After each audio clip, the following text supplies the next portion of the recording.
సర్వమంగళమాంగళ్యం సర్వపాపప్రణాశనం చింతాశోకప్రశమన ఆయుర్వర్ధనముత్తమం రశ్మిమంతం సముద్యంతం దేవాసుర నమస్కృతం పూజయస్వ వివస్వంతం భాస్కరం భువనేశ్వరం. పూజయస్వ అనేటటువంటి అగస్త్య మహర్షి యొక్క సూచనతో అన్వయం అవుతూ అక్కడ రశ్మివంతం సముద్యంతం దేవాసుర నమస్కృతం అనే విశేషాల గురించి నిన్నటి రోజు పరమేశ్వరుడు పలికించినంత మేర పలికి ఉన్నాను. వివస్వంతం అంటారు. సూర్యభగవానుడి యొక్క స్వరూపం గురించి మాట్లాడుతూ ఆయన వివస్వన్ అనేటటువంటి పేరు కలిగినటువంటి వాడు. నేను మీతో తరచుగా గత 2 రోజులుగా మనవి చేస్తున్నాను. భగవంతునికి ఉండేటటువంటి నామములు ఏవి కూడా ఏదో బాలసారి నాడు పెట్టినటువంటి పేర్లలా ఉండవు. అవన్నీ గౌణములు. ఆయన యొక్క గుణము ఆవిష్కరింపబడితే నామంగా వస్తాయి. వివస్వన్ అనేటటువంటి మాటకు అర్థం ఏమిటంటే ఎవరి తేజస్సు అన్ని తేజస్సులను కప్పివేయగలదు, ఎవరి తేజస్సు సమస్త భూతజాలముని కూడా కప్పివేయగలదు, అంత గొప్ప తేజస్సు కలిగిన వాడైతే వివస్వన్ అని పిలుస్తారు. అందుకే ఒక్కసారి సూర్యనారాయణమూర్తి యొక్క ప్రకాశం ప్రారంభమైందనుకోండి, ఇక అంతకుముందు ఏవేవి వెలుగునిచ్చేటటువంటి సాధనాలుగా మనం స్వీకరించామో అవన్నీ కూడా ఆయన కాంతిలో వెలవెలబోతాయి. ఉదాహరణకి నక్షత్ర మండలానికి అంతటికీ కూడా రాజుగా చెప్పబడతాడు చంద్రుడు. అటువంటి చంద్రుడు రాత్రివేళ ప్రకాశిస్తుంటే ఆయన నుంచి వచ్చినటువంటి వెన్నెలే ఇతోధికంగా మనందరికీ ఉపకరిస్తుంది. కానీ అదే సూర్యోదయం అయితే చంద్రుని యొక్క కాంతి సూర్యభగవానుడి యొక్క కాంతి చేత కప్పబడి అసలు చంద్రుడు ఎక్కడున్నాడు అని వెతకవలసి వస్తుంది. మన ఇంట పెట్టినటువంటి దీపం ఏదైతే ఉందో అది సూర్యుని యొక్క కాంతి చేత కప్పబడిపోతుంది. ఇక అసలు దీని కాంతి ఏమీ ఆ కాంతి ముందు పనికిరాదు. ఇది ప్రత్యేకంగా కొంత కాంతిని ఇస్తోంది అనేటటువంటి విషయం కూడా స్పృహలోకి రాదు. అలాగే అగ్ని కాంతిని ఇస్తుంది.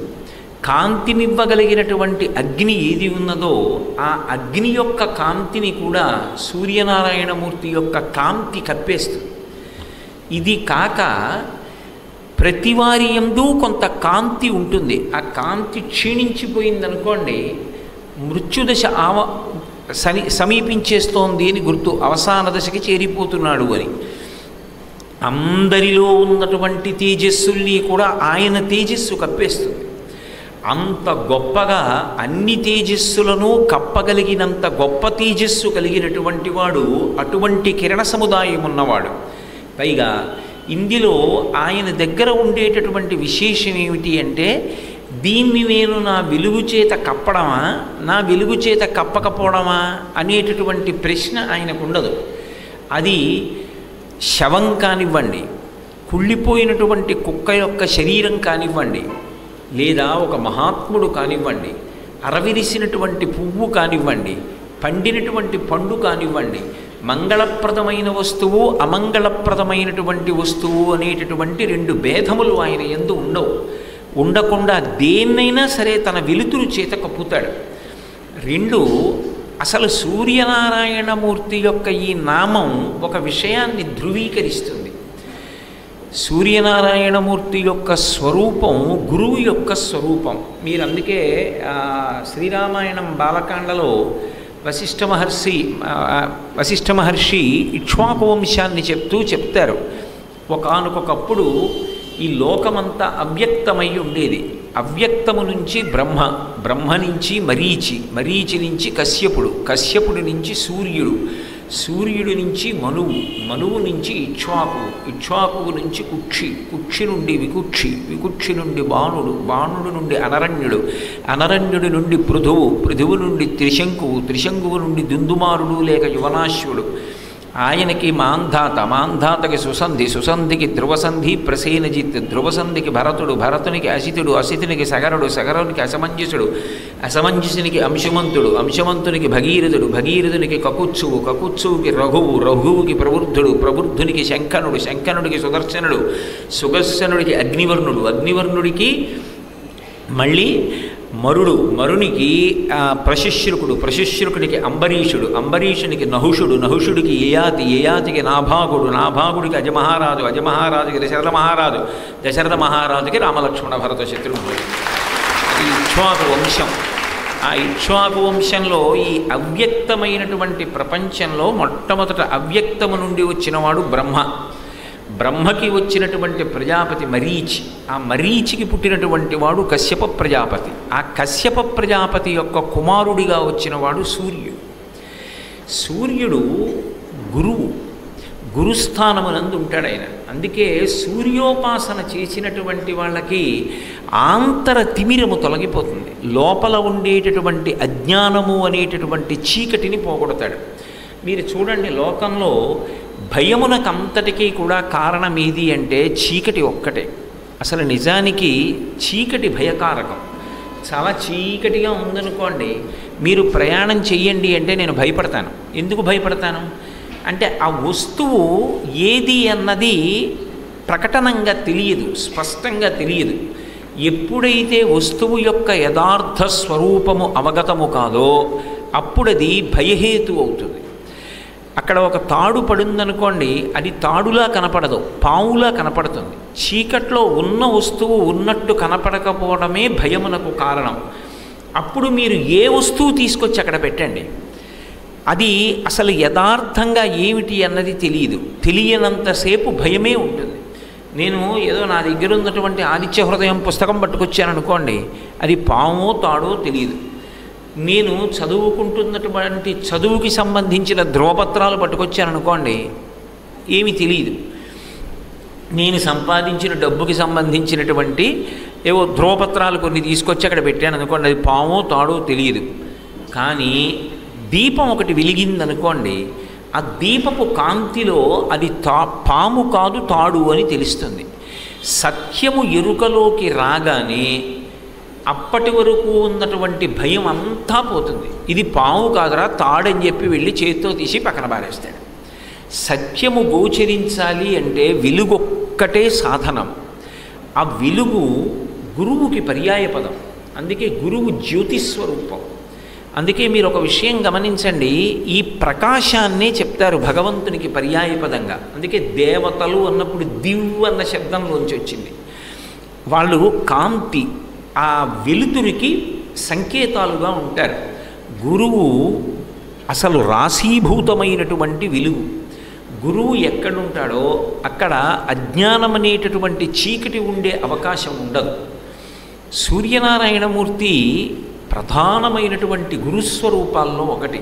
అందుకే యాజ్ఞవల్కుడికి ఆయన గురువు, ఆయన వలన వేదం వచ్చింది. అలాగే స్వామి హనుమకు ఆయన గురువు. అలాగే ఆయన ఇక్ష్వాకు వంశంలో ఎందరినో తన దగ్గర కూర్చోపెట్టుకుని విద్య నేర్పాడు. అంత గొప్ప గురుస్వరూపమైన అటువంటి గురువైనటువంటి సూర్యుని యొక్క వెలుతురు అందరినీ కప్పివేస్తుంది. అంటే ఎవరు సూర్య భగవానుణ్ణి ఉపాసన చేశాడో వాడికి అజ్ఞానము కూడా తొలగిపోయి ఇహము పరము మోక్షము ఈ మూడిటిలో వాడి ఉపాసన బలాన్ని అనుసరించి ఇహమునందు సుఖములను పొంది ఉన్నత లోకవాసమైనా చేస్తాడు. లేదా ఆయన అనుగ్రహం కలిగి ఈ జన్మలోనే అజ్ఞానము ధ్వంసమైతే ఇక మళ్ళీ పుట్టవలసినటువంటి అవసరం లేనటువంటి మోక్షానికైనా వెడతాడు. అందుకే మీరు ఆదిత్య హృదయంలో చూస్తే ఆయన వెలుగుకి సంబంధించినటువంటి నామాలు మారి మారి వస్తూ ఉంటాయి.